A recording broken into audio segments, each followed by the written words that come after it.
To the case of an American arrested on espionage charges in Moscow bears many of the hallmarks of Cold War intrigue. And as Foreign Affairs correspondent Nick Schifrin reports, there may be a motivation behind the detention that lends new meaning to the term trade war. Paul Whelan is a former Marine who served 2 tours in Iraq before he was court-martialed for charges related to larceny. During one of those tours, he vacationed in Moscow, the first of what his family calls regular trips. He lives outside Detroit and works for the automotive supply company Borg Warner as its director of global security. Today, he's held at this detention facility in Moscow. After his arrest on Friday on suspicion of spying, Russian media today announced he was charged with espionage and could face up to 20 years in prison. Yesterday in Brazil, Secretary of State Mike Pompeo said the U.S. was seeking more information. We've made clear to the Russians our expectation that we will learn more about the charges, come to understand what it is he's been accused of, and if the detention is not appropriate, we will demand his immediate return. Shortly after, U.S. Ambassador to Russia John Huntsman visited Whelan in prison, and a State Department spokesperson said Ambassador Huntsman expressed his support for Mr. Whelan and offered the embassy's assistance through the Office of American Citizen Services. Ambassador Huntsman subsequently spoke by telephone with Mr. Whelan's family. Paul's a kind and a generous person. Paul's twin brother David gave an interview to CNN and released a statement saying Paul was in Moscow for a wedding and that his innocence is undoubted. He was asked to come and help Americans who hadn't been to Moscow, who were in the wedding party, to see the sights and to get around. And so Paul did that.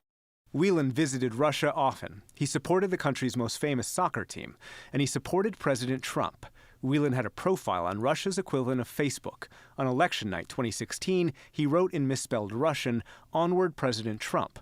On Inauguration Day, he wrote, "God save President Trump."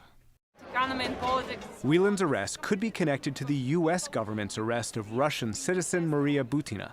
Last month, she pleaded guilty to acting as an agent of the Kremlin to influence U.S. politics. She'd met with Republicans, such as former Wisconsin Governor Scott Walker. Whelan's family insists he was not working for the U.S. government. So why did Russia arrest Paul Whelan, and how likely is it that he's a spy, as the Russians claim? For that, we turn to John Sipher, a 28-year veteran of the CIA who was based in Moscow in the 90s. He subsequently oversaw operations against Russian intelligence services and is now with the consulting firm Crosslead. John Sipher, thank you very much for being here. Nice to be here. Former Marine, does global security, speaks a little Russian. Is that the profile of someone working for U.S. intelligence? It's definitely not the profile of someone working for U.S. intelligence, especially in a place like Moscow. Moscow is probably the most hostile counterintelligence operating environment in the world for U.S. intelligence, and we treat the work we do there very, very carefully, and we handle things very, very carefully. So the notion that would use an American without diplomatic immunity who might get himself arrested and thrown in jail is incredibly unlikely. And then given Mr.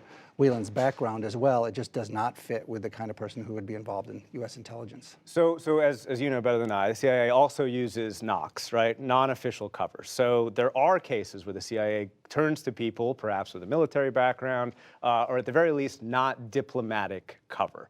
But even that, this is not an example of someone who's going to be in Russia working for intelligence services? Well, what's interesting is Mr. Putin grew up through the Cold War KGB. He ran the Russian intelligence service, the internal service. He's been president for almost 20 years, so he's seen the U.S. intelligence service work. There's been arrests and there's been defections and things over the years. So he knows very, very well how we work. And he knows very well that this is not how we work. So somebody like this, it just doesn't fit our profile, especially in Moscow. Now, it's possible that we may use different cover in different places, but in a place like Moscow where they're tracking us 24 hours a day and they're very focused on the United States as their main enemy, it would be foolhardy for us to try to do sort of sloppy intelligence operations like this.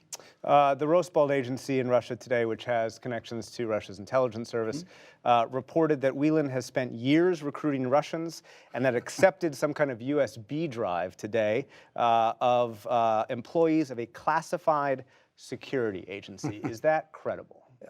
Well, it may be credible that he accepted something, but I feel bad for him. I see him in many ways almost as like a hostage.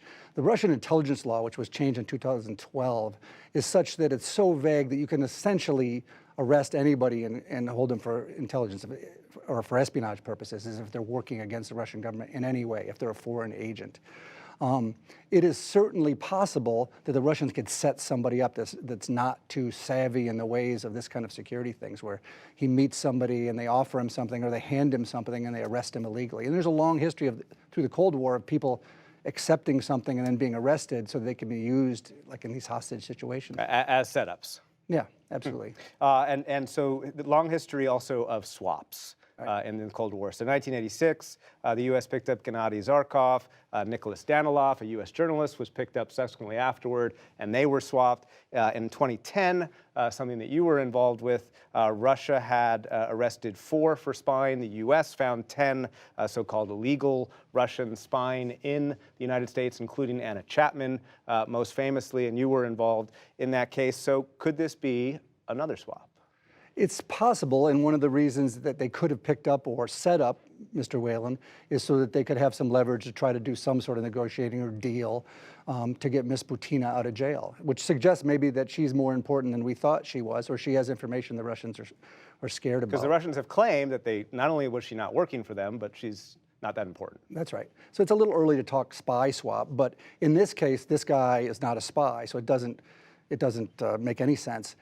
In the past, historically, there's been times where people who don't have diplomatic immunity and are kept in prison for a long time, when both governments realize it's in their interest to do a swap, they've done it. But in this case, where someone is wrongly accused, this fits more like we've seen in places like Turkey, Korea, Iran, where an American is arrested, and the U.S. government should put pressure on them just to let them out, not to give them something in return. John Sipher, thank you very much. Thanks, my pleasure.